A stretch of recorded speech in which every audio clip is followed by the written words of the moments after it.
नमस्कार, स्वागत है आप सबका हमारे खास कार्यक्रम देश देशांतर में। मैं हूं कवीन सचान। देश देशांतर में आज हम बात करेंगे उत्तराखंड में हुए प्राकृतिक हादसे की, उसके पीछे की वजहों की और क्या हमें आगे के रास्ते के बारे में सोचना है।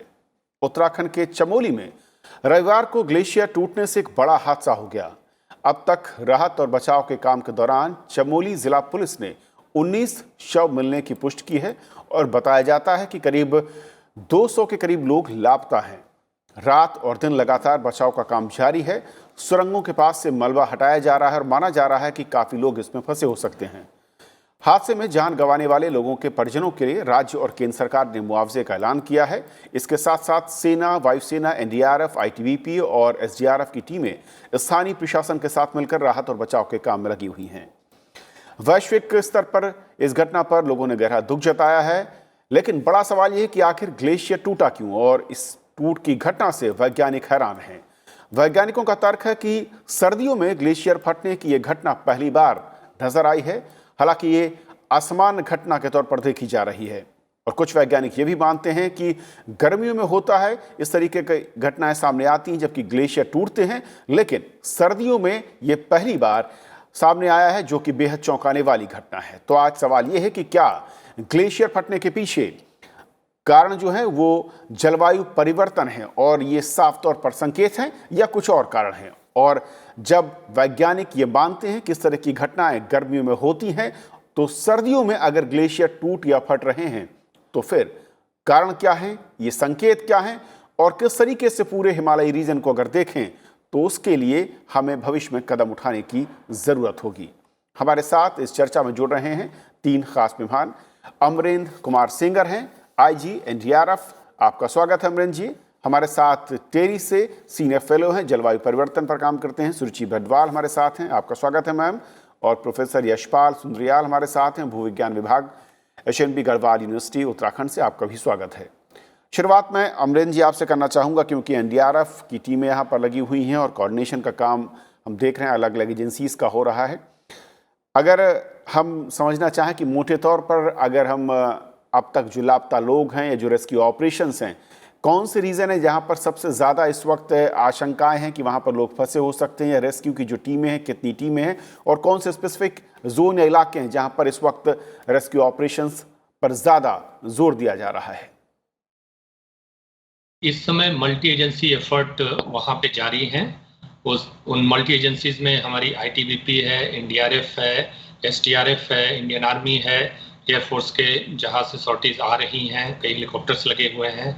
हमारे सासे के वहाँ पे साइंटिस्ट हैं, सीएसआईआर के भी साइंटिस्ट लगे हुए हैं। तो विभिन्न प्रकार की इकाइयाँ काम कर रही हैं। 2 तरह के कार्य हैं, एक जो रन ऑफ द रिवर में कई लोग जा चुके हैं डाउन द स्ट्रीम, उनको निकालना। उसके साथ ही साथ सबसे महत्वपूर्ण इस समय हो गया है, एक टनल में 34 लोगों के फंसे होने की संभावना है। तो करीब 180 मीटर लंबा एक पार्ट है, उसको खाली कराया जा रहा है, वहाँ से मलबा निकाला जा रहा है और अभी तक 120 मीटर से ज़्यादा मलबा निकाला जा चुका है और थोड़ा बाकी है। उम्मीद है कि अगले 1 घंटे में वो मलबा निकाला जा सकेगा और उसके पश्चात वहाँ एक बाइफर्केशन है, वाइफ वर्किंग जिसको कहा जा सकता है, और उसी में से एक साइड में संभावना ऐसी व्यक्त की जा रही है कि हमारे 34 लोग जो फंसे हैं वहाँ पे हो सकते हैं। तो अभी सारी एजेंसीज का ध्यान उस पे है और वहाँ पे जैसे मलबा और ज़्यादा निकाला जाता है तो एनडीआरएफ की टीम, इंडियन आर्मी की टीम, ये आईटीबीपी की टीम वहाँ पे जाएगी और एक समेकित प्रयास करेगी लोगों को वहाँ से। अमरेंद्र जी, अगर वहाँ तक पहुँचने की बात करें, जो रीच की बात करें, सब कुछ ठीक है, यानी कि सड़कों के नज़रिए से और वहाँ पर पहुँचने को लेकर किसी तरह की कोई दिक्कत या कोई स्पेसिफिक ऐसे कुछ गांव या रीजन बताए जाते हैं जो कि इस नदी की धारा के किनारे जो बसे हुए थे, वहाँ पर सबसे ज़्यादा इसका कहर टूटा है? देखिए, ये वन ऑफ घटना थी। घटना होने के पश्चात समय समय पर सेंट्रल वाटर कमीशन के द्वारा वहाँ का वाटर लेवल मेजर किया जा रहा था विभिन्न स्थानों पर। आपको चमोली से लेकर और हरिद्वार के बीच में जितने स्थान आते हैं, चाहे वो ऋषिकेश हो, कोडियाला हो, हमारे विभिन्न अन्य स्थान हैं, वहाँ पे वाटर लेवल को मॉनिटर किया जा रहा था। तो जिनमें ये देखा गया कि कल दिन के 11 बजे जरूर हमारे हाई फ्लड लेवल से चमोली के पास वहाँ पे लेवल ज़्यादा था, लेकिन उसके पश्चात लेवल ज़्यादा नहीं हुआ है, हाई फ्लड लेवल से कम है। तो डाउन द स्ट्रीम लोगों को अलर्ट कर दिया गया था, वहाँ के अधिकारियों को, जनमानस को। तो इसके कारण से कोई वहाँ पे दिक्कत नहीं पैदा हुई है। वाटर लेवल भी कहा जाए कि हानिकारक नहीं रहा है। तथापि हम लोग स्थिति पे सदैव सतर्क दृष्टि रखे हुए हैं। रात्रि में वाटर लेवल चमोली पे थोड़ा सा ऊपर नीचे फ्लक्चुएट कर रहा था, तो उसी हिसाब से हमारे रिलीफ एफर्ट्स भी चल रहे थे। ज़्यादा बढ़ने की दशा में थोड़ी देर के लिए कार्य स्थगित हुआ था, फिर पानी का जल स्तर जब कम हुआ तो पुनः उसको चालू किया गया। रात में हमारी गाड़ियां जो मलबे में वो स्लशी होने के कारण मलबा के घुस नहीं पा रही थी, फिर बाद में थोड़ा सॉलिडिफिकेशन हुआ है, तो उस कार्य में और गति आई है। एक और छोटा सवाल सिंगर साहब की, क्योंकि जब ये घटना हुई उसके बाद इस तरह की आशंकाएं थी कि कुछ जो इससे जुड़े हुए वाटर जो सिस्टम है, या फिर जो डाउन द लाइन अगर मैं हरिद्वार तक की बात करूं वहां पर अलर्ट जारी किया गया था, लेकिन जो करंट फ्लो है वो वापस नॉर्मल पोजीशन में दिख रहा है उस पूरे के पूरे टेरेन में, या अभी भी कुछ आशंका बनी हुई है? नहीं, अभी वर्तमान में स्थिति उसमें कहूँगा कि सामान्य, जहाँ तक जल बहाव की स्थिति है। और लेकिन हमारे जैसे minister of power Shri R K Singh साहब वहाँ गए थे, और different ministry, water resources ministry वगैरह भी लगातार स्थिति पे निगाह रखी हुई है, ताकि यदि कोई भी ऐसी एबनॉर्मल सिचुएशन आती है तो उसको इमीडिएटली हैंडल किया जा सके। वर्तमान में हालांकि स्थिति बिल्कुल ठीक है। जहाँ तक हमारे जल स्तर का प्रश्न है, उसमें कोई स्थिति ऐसी असंतोषजनक या दिक्कत वाली नहीं है। यशपाल जी, अब मैं आता हूं कि बड़ी वजह क्या है इस घटना के पीछे, अगर आप देखते हैं कि, और ख़ासतौर पर अगर टाइमिंग की बात करूँ, यानी कि फरवरी महीने में इस तरीके से ग्लेशियर का टूटना या फटना, ये अपने आप में एबनॉर्मल चीज़ें हैं, कुछ वैज्ञानिक कर रहे हैं, या फिर इसे आपको याद पड़ता है कि एक दो दशक या पिछले 4-5 दशक में कभी इन महीनों में इस तरीके की वहाँ पर टूट की खबरें आई हों, आप लोगों की कोई रिकॉर्ड्स में इस तरह की चीज़ें नज़र आती हों?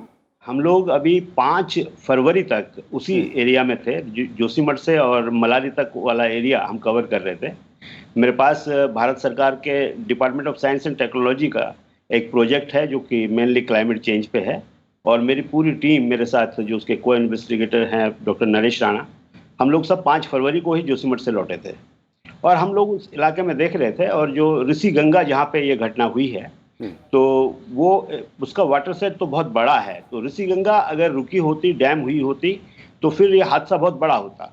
मुझे जहाँ तक लगता है कि ऋषि गंगा की एक ट्रिब्यूटरी है जिसको कि त्रिशूली गंगा कहते हैं, एक छोटी ट्रिब्यूटरी है, तो शायद वो डैमेज हुई होगी। अभी हमारे रिसर्च टीम जो है जोशीमठ में ही है, और आज उन लोगों को जाना था। वहाँ पे 7 मेजर ग्लेशियर्स हैं, और इन 7 मेजर ग्लेशियर्स में 3 ग्लेशियर ऐसे हैं कि जो नॉर्थ फेसिंग है, 3 ग्लेशियर ऐसे हैं जो साउथ फेसिंग है, और एक ग्लेशियर वेस्ट फेसिंग है।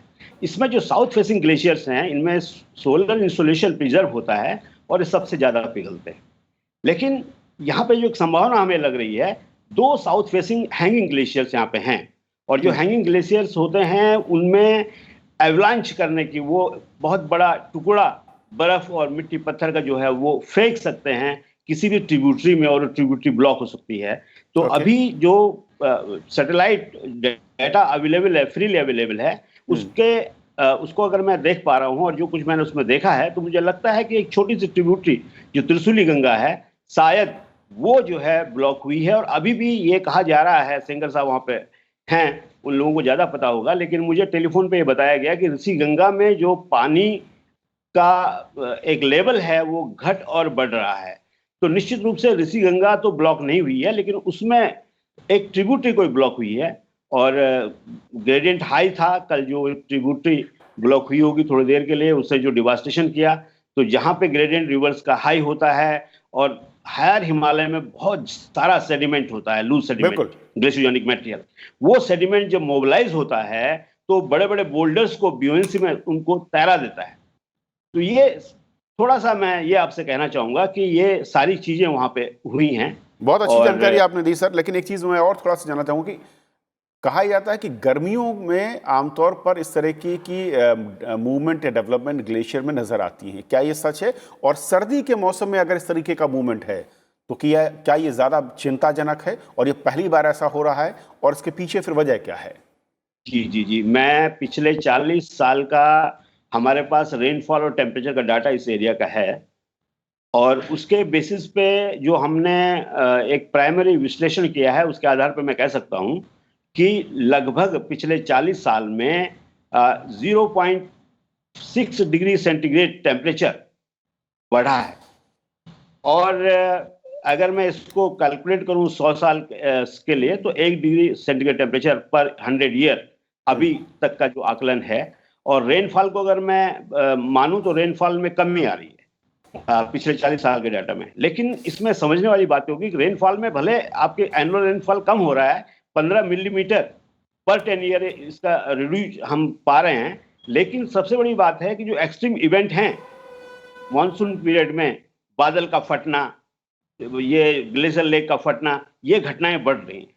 तो ये सारा खेल जो है वो जलवायु परिवर्तन का है। और जहां तक आप कह रहे हैं कि सर्दियों में ग्लेशियर नहीं फटते हैं, ऐसा नहीं है। जो हमारा हिमालय है उसमें क्या होता है कि अगर जो स्नो है उसको हम एक प्रोसेस कहते हैं कि थाविंग एंड फ्रीजिंग, वो प्रोसेस अगर होती है, जमना और पिघलना, तो उससे जो है एवलांच हो सकते हैं और वो छोटी मोटी ट्रिब्यूटरी को रोक सकते हैं।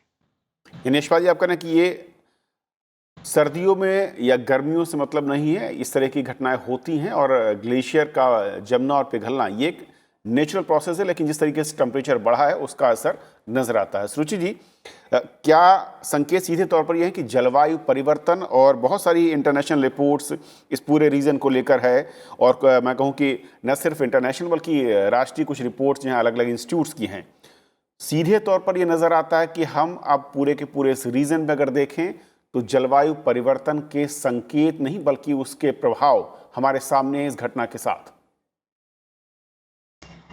तो इस घटना के सिलसिले में तो मैं बहुत कॉन्फिडेंस के साथ कह सकती हूँ कि बहुत क्लियर सिग्नल्स हैं जलवायु परिवर्तन से, जो हम लिंकेजेस देख रहे हैं अब इसका। नॉर्मली जब हम ग्लेशियर्स की बात करते हैं, जो सर अभी बोल रहे थे थोड़ी देर पहले, ये काफी रिमोटेस्ट ऑफ रिमोट एरियाज में लोकेटेड हैं, जिसमें ह्यूमन इंटरफेरेंस बहुत कम माना जाता है। सो आइडियली बहुत नेचुरल कॉजेज होने चाहिए जिसके कारण आप ये जो है ये इफेक्ट ग्लेशियल ब्रेक या ग्लेशियल लेक आउटबर्स्ट फ्लड्स, जो आप बेसिकली रीजन बन सकते हैं होने के। बट होता क्या है कि इन एरियाज में या तो इरोजन हो, लैंडस्लाइड हो, एवलांच हो, अर्थक्वेक हो जिसकी वजह से हो, बट ऐसा कोई संकेत मिला नहीं है हमें इस केस में।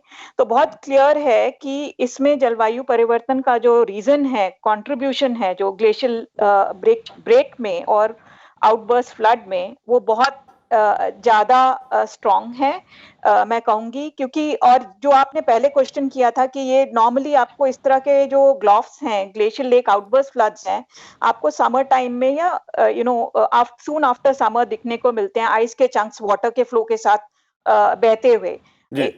वो नॉर्मल सिचुएशन में है। अब जो सिचुएशन नॉर्मल से परे हट के अगर हम देखें जलवायु परिवर्तन में, क्योंकि हम जलवायु परिवर्तन किसी एक साल या एक सीजन को लेके नहीं देखते, पर over a period of 30 years, 30 साल में जब के ऊपर जो आप तापमान का जो आपका बदलाव आया है, चेंज आया है, सर ने बताया 0.7 डिग्री राइज हम ऑलरेडी ऑब्जर्व कर रहे हैं, 1 degree rise over India, 0.85 degree rise हम ऑलरेडी देख चुके हैं 20वीं सदी में, और आगे ये बढ़ता ही जाएगा।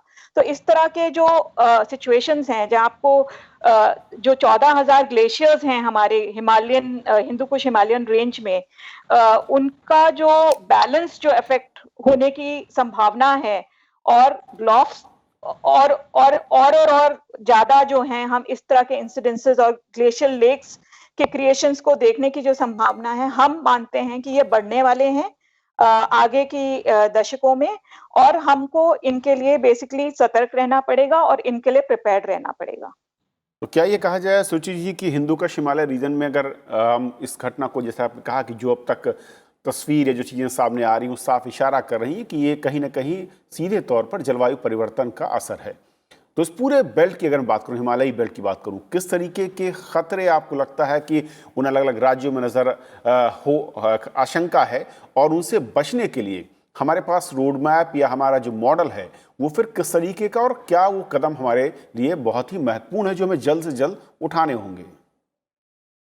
तो अगर हम भारत की बात करें तो हमारे 12 ऐसे प्रदेश हैं जो हिंदू कुश हिमालयन रेंज के अंतर्गत आते हैं। तो 12 हिमालयन स्टेट्स हैं हमारे, जिनको हम मानते हैं, जिनमें लगभग सभी में हाई अल्टीट्यूडनल रीचेस में आपके पास ग्लेशियर्स होंगे डिफरेंट फॉर्म्स में। अब हर ग्लेशियर जो है वो उसकी स्टेबिलिटी डिफरेंट होती है। तो ऐसा नहीं है कि अगर आज नंदा देवी ग्लेशियर जो ब्रेक कर गया तो उसके आसपास के बाकी ग्लेशियर्स भी अनस्टेबल हैं।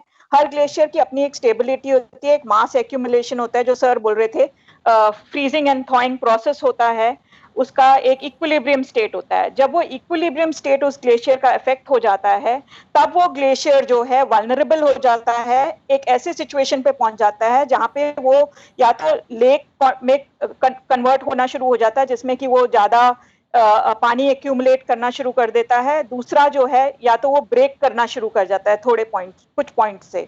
और यही एग्जाम्पल्स हमें all over the Himalayan range, जितने 14,000 ग्लेशियर्स हैं, depending on the stability of the glacier, आप बेसिकली देख पाएंगे कि ये इंसिडेंसेस उन एरियाज में जहां ग्लेशियर्स अनस्टेबल होते जा रहे हैं, ये इंसिडेंसेस अकर करेंगे। अब इसको पता लगाने के लिए कि कहाँ पे ये अनस्टेबल ग्लेशियर्स हैं, आइडली एक बहुत strong monitoring and surveillance system चाहिए आपको। नॉर्मली आप ऑब्जर्वेटरी सेटअप करते हैं ग्लेशियर्स में, आप लॉन्ग टाइम डेटा रिकॉर्ड करते हैं, आप बेसिकली ग्लेशियर की सिचुएशन को स्टडी करते हैं over a longer period of time to understand कि उसकी स्टेबिलिटी कैसे इफेक्ट हुई, to talk about the risk related to GLOFs, इस तरह के जो रिस्क हैं। अब पॉसिबल नहीं है कि आप इतना इंफ्रास्ट्रक्चर सेटअप करें इतने सारे ग्लेशियर्स के ऊपर, तो लार्जली लोग सैटेलाइट इमेजरी पे भी डिपेंड करते हैं देखने के लिए कि कैसे स्नो मास जो है रिड्यूस किया, ग्लेशियल एक्सटेंट जो है वो रिड्यूस किया या रिट्रीट किया है over a period of time. तो प्रॉक्सी मेजर्स जो कहेंगे हम, उनको भी यूज किया जाता है। अदर मेजर्स तो हम यूज करते हैं जो प्रिकॉशनरी है, सैटेलाइट इमेजरी के बेसिस पे हम 1970 की सैटेलाइट इमेजरी लेके और रीसेंट सैटेलाइट इमेजरी लेके ये देख सकते हैं कि हमारे जो ये लेक्स हैं ये कहाँ कहाँ पे बढ़ गए हैं, किन किन लोकेशंस पे, किन किन स्टेट्स में, किन किन हाइट्स पे बढ़ गए हैं। और अगर हमारे पास ये इंफॉर्मेशन मिलती है कि हमारे लेक्स कहाँ कहाँ पे हैं और किस किस स्टेटस में वो लेक्स हैं और पानी कितना भर गया उन लेक्स में, हमें अपने रिस्क लेवल्स पता होंगे कि किन किन जगहों पे हमारे रिस्क और थ्रेट्स जो हैं वो काफी हाई हैं, कि ये लेक्स फट सकते हैं। अगर आइस का चंक इन लेक्स में गिरा तो वो एक फ्लड का फॉर्म ले सकते हैं, फ्लैश फ्लड का।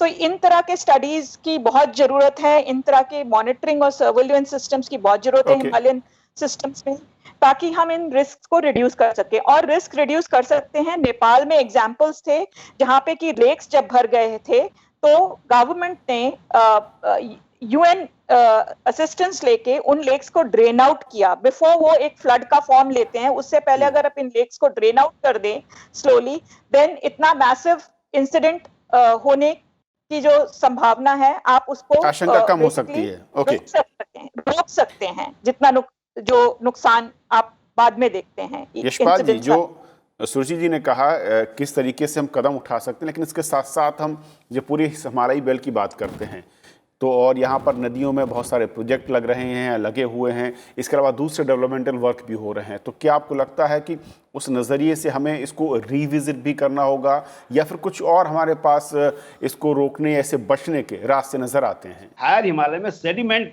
लूज सेडिमेंट बहुत पड़ा हुआ है, और लूज सेडिमेंट जब मोबिलाइज होता है तो डाउन स्ट्रीम में वो डिवास्टेशन कर देता है। और केदारनाथ आपदा के टाइम पे हम लोग गए थे और पूरा हमने उसको मैप किया। एपिसोड एक इंटरनेशनल जर्नल है, उसमें हमने बहुत सारी चीजें कही। सेंगर साहब, क्योंकि जब बार बार इस तरह की आपदाएं आती हैं तो जाहिर है कि आप लोग और जो तमाम एजेंसियां हैं जो राहत बचाव का काम करती हैं उस पर बहुत ज़्यादा बोझ भी होता है और एक बड़ा चैलेंज भी होता है। इस बार 2013 से अगर हम देखें, बदलते हुए माहौल के बीच में किस तरीके से आपको लगता है कि जो स्टेट लेवल पर इससे निपटने के अपने सिस्टम या जो एक स्ट्रक्चर डेवलप होना चाहिए था वो हो पाया है, और वो कितना मददगार नजर आया? क्योंकि कई राज्यों में इसको लेकर रिपोर्ट बहुत पॉजिटिव नहीं है।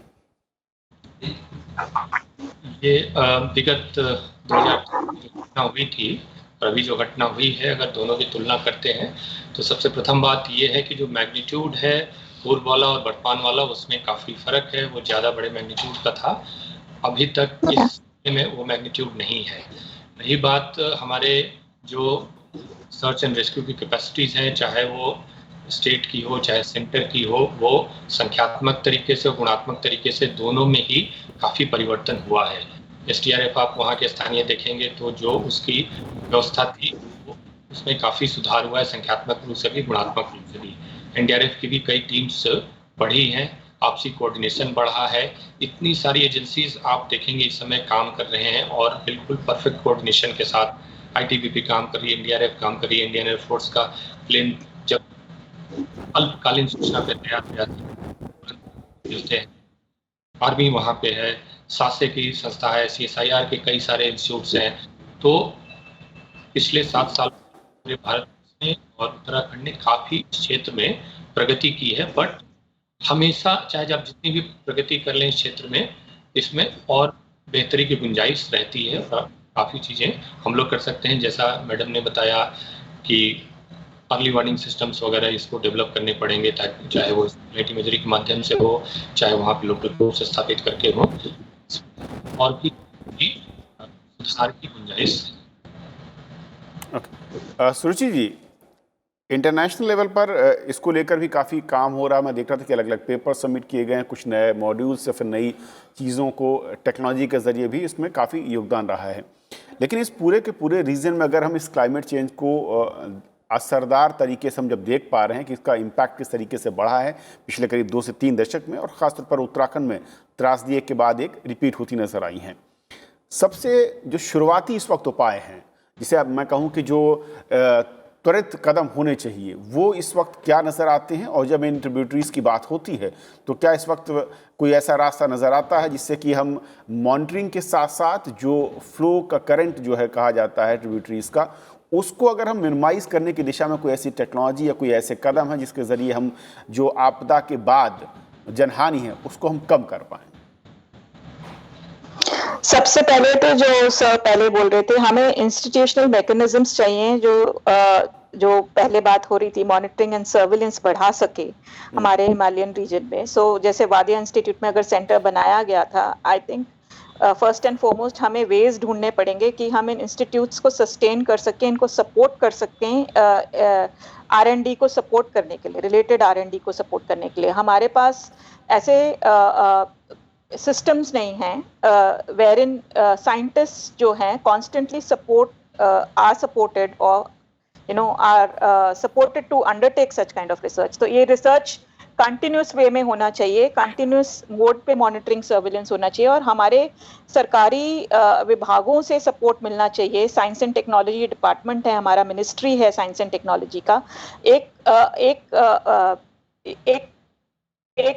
एलोकेशन जो है बजट का, वो R&D की तरफ जाना चाहिए towards different areas like climate change जो है एंड रिलेटेड इम्पैक्ट्स, जो कि स्टेट्स तक भी पहुंचना चाहिए और इन सेंटर्स तक पहुंचना चाहिए, जो कि इन सेंटर्स को सपोर्ट करे, इस तरह के रिसर्च को करे और अपडेट रहे in terms of the risk जो लाइकली हैं।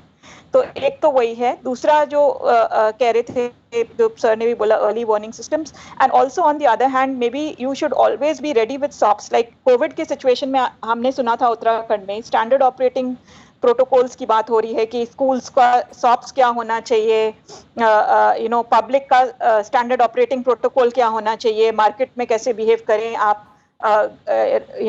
इंडोर्स रहें तो क्या आपके स्टैंडर्ड ऑपरेटिंग प्रोटोकॉल्स होने चाहिए घर के अंदर वगैरह। ऐसे ही इस तरह की आपदा के टाइम पे भी आई थिंक सॉप्स जो हैं वो ऑलरेडी प्रिपेयर्ड होने चाहिए। हर इंसान को, हर आदमी को किसी प्रदेश के पता होना चाहिए कि अगर इस तरह की स्थिति क्रिएट हो जाती है तो उस पर्सन का स्टैंडर्ड ऑपरेटिंग प्रोटोकॉल इस सिचुएशन में क्या होना चाहिए, ताकि at an individual level before the relief comes to you, जब रिलीफ तो आपके पास पहुंचेगी, you have the relief forces in place, but एक आदमी अपने लेवल पे, एक कम्युनिटी अपने लेवल पे भी बेसिकली कुछ मेजर्स ले सके जिससे कि वो रिस्क को रिड्यूस कर सके। तो standard operating protocols right down to the individual level, trained up till the individual level and the community level should be there so that people respond before the relief forces reach them. तो ये बहुत जरूरी है। End of course third है, आपको corrective measures लेने पड़ेंगे। जहाँ पे आपने देखा कि लेक्स की स्थिति जो है खतरनाक लेवल से ऊपर जा रही है, वहां पे आई थिंक आपको अपने टीम्स को पहले भेजना पड़ेगा, अपने जो ऑपरेशनल टीम्स हैं, और आपको इन लेक्स को पहले से ही ड्रेन कर देना पड़ेगा, जिससे कि जो रिस्क का लेवल है वो आप रिड्यूस कर सकें। दूसरा मैं कहूंगी कि रिवर में फ्लो को अफेक्ट करना, I think that will not be a right way to look at it, क्योंकि रिवर में तो फ्लो होना ही चाहिए, और उसका जो वाटर फ्लो की वजह से जो वाटर जो वाटर रिक्वायरमेंट्स हैं, बहुत सारी पॉपुलेशन की मीट होती है पहाड़ों में भी और प्लेन्स में भी, तो वो फ्लोज को हमें अफेक्ट नहीं करना चाहिए। जो नॉर्मल फ्लोज रिवर सिस्टम्स के हैं वो तो हमें मेंटेन करने चाहिए, both for the life in the river system as well as for human needs both in the plains and the mountains. तो वो हमें नहीं अफेक्ट करना चाहिए, पर हमें risk prone areas, risk causes ढूंढने चाहिए और उनको एट द पॉइंट जो है उन रिस्क को एड्रेस करना चाहिए। यशपाल जी, क्योंकि international centre for integrated mountain development की रिपोर्ट इसके बारे में पहले ही कह चुकी है कि जिस तेज़ी के साथ वैश्विक तापमान बढ़ रहा है, दुनिया के अलग अलग रीजन में इसका इम्पैक्ट अलग अलग है, लेकिन इस पूरी की पूरी हिंदुकुश बेल्ट को कहें तो कहा जा रहा है कि साल 2100 तक के आसपास जो है 2/3 जो हिस्सा है वो ग्लेशियर्स का पिघल सकता है। अब सवाल है कि किसी एक देश या किसी एक राज्य, किसी एक शहर के बूते की बात नहीं कि इसको हम रोक पाएँ, लेकिन अर्ली वार्निंग सिस्टम जो है वो कितना प्रभावी हो सकता है, कितना मजबूत हो सकता है अगर हम जनहानि को बचाना चाहते हैं या फिर हम वक्त पर कदमों को उठाना चाहते हैं इससे बचने के लिए। सिंगर साहब, ये बिल्कुल सही बात है कि डिजास्टर्स, जो नेचुरल डिजास्टर्स हैं, उनका जो प्रभाव है, उनका जो मैग्नीट्यूड है, जो उनसे लॉस होते हैं, उनको निश्चित रूप से कम किया जा सकता है। और इसके लिए जैसे कि मैंने पहले जिक्र किया कि जहाँ तक ग्लेशियर्स की बात है, एक सेंटर ऑफ ग्लेशियोलॉजी खुला था और अब मान के चल रहे थे कि ये संस्था एक परमानेंट रूप लेगी, लेकिन वो 2020 में उसको बंद कर दिया गया। और ऐसा नहीं है, मैडम ने भी कहा, department of science and technology का क्लाइमेट चेंज डिपार्टमेंट वो काफ़ी इसमें फंड दे रहा है काम करने के लिए, लेकिन सबसे बड़ी बात जो है, $1 मिलियन क्वेश्चन ये है कि वैज्ञानिक जो रिपोर्ट देते हैं उन पे अमल नहीं होता, उन पे अमल करना बहुत जरूरी है। दूसरी बात ये होती है कि जब तक इम्प्लीमेंटेशन का पार्ट वैज्ञानिक नहीं होंगे, ब्यूरोक्रेट हमारा इम्प्लीमेंटेशन करते हैं, वैज्ञानिक रिपोर्ट तैयार करते हैं और उनको पढ़ा नहीं जाता, तो जब तक आप वैज्ञानिकों को किसी भी परियोजना का हिस्सा नहीं बनाएंगे तब तक उन परियोजनाओं में हमें असफलता मिलती रहेगी, चाहे वो क्लाइमेट चेंज की बात हो। 1962 का सर्वे ऑफ इंडिया ने मेजर ग्लेशियर सारे हिमालय में मार्क किए हैं। हमारे पास रेफरेंस पॉइंट है, हम ये पता कर सकते हैं कि कौन सा ग्लेशियर कितना मीटर पर ईयर पीछे हट रहा है, लेकिन इसको मॉनिटर करने के लिए आपको एक संस्था ऐसी बनानी होगी जो कि इस काम को करे। और अर्ली वार्निंग सिस्टम की जो बात हो रही है, अर्ली वार्निंग सिस्टम यही होता है कि जैसे सैटेलाइट डाटा हमारे पास है, हम मॉनिटरिंग करते रहें सैटेलाइट डाटा से, और हमको जैसे दिखे कि डिप्रेशन और ग्लेशियर लेक फॉर्म हो रही है, तो ग्लेशियर लेक अगर फॉर्म हो रही है तो फिर हमें उसको वो फटे उससे पहले ही बिल्कुल उससे पहले ही कदम उठाए जाएं। और उसके लिए आपने कहा कि जो टेक्निकल एक्सपर्टीज है वैज्ञानिकों की, उसको इस्तेमाल किया जाए और वो उसको अमली जामा पहनाने में साथ खड़े हों, उनके साथ प्लानिंग की जाए। बहुत बहुत शुक्रिया आप तीनों मेहमानों का हमारे साथ इस महत्वपूर्ण चर्चा में शामिल होने के लिए। तो देश देशांतर में आज फिलहाल इतना ही। नमस्कार।